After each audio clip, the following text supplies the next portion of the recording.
প্রথমে আমি একটা মিক্সিং জারের মধ্যে 8 থেকে 10 কোয়া মতো রসুন দিয়ে দিলাম। দিচ্ছি 1 চামচ মতো এমনি লঙ্কার গুঁড়ো আর 1 চামচ কাশ্মীরি লঙ্কার গুঁড়ো। দিচ্ছি 1 চামচ হলুদ গুঁড়ো আর পরিমাণ মতো নুন। অল্প একটু জল দিয়ে ঠিক এইভাবে করে মশলাটা আমি পিষে নিয়েছি। এবার গ্যাসের মধ্যে একটা কড়াই চাপিয়ে দিয়েছি অল্প একটু সর্ষের তেল। তেল ভালো করে গরম হয়ে গেছে, দিলাম বেশ কিছুটা কাঁচা বাদাম। অল্প একটু নুন দিয়ে প্রথমে বাদামটা আমি ভালো করে নাড়াচাড়া করে লাল করে ভেজে তুলে নেব।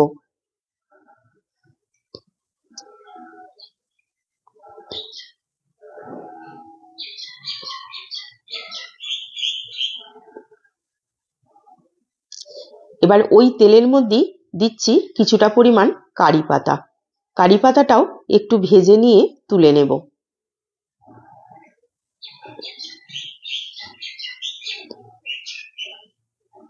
নিয়েছি দুটো শুকনো লঙ্কা, একটু ভেজে তুলে নেব। এবার যে মশলাটা পিষেছিলাম সেটা ওই তেলের মধ্যে পুরোটা দিয়ে দিলাম।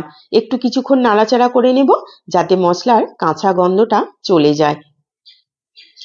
গ্যাস কিন্তু অন আছে। এবার আমি নিয়েছি 1 বাটি মতো মুড়ি।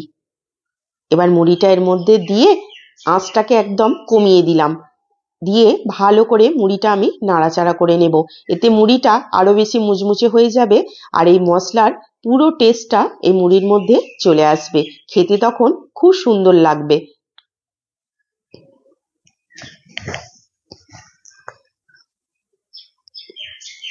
এবার যে বাদাম, শুকনো লঙ্কা আর কারি পাতা ভেজেছিলাম সেটা এর মধ্যে দিয়ে দিচ্ছি।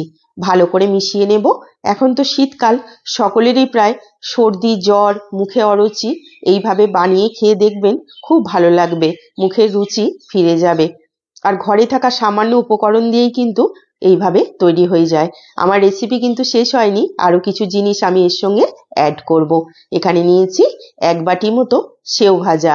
এর জায়গায় চানাচুরও দিতে পারেন, তাহলেও কিন্তু খুব সুন্দর লাগবে। সেও ভাজাটা প্রথমে আমি মুড়িতে মিশিয়ে দিলাম।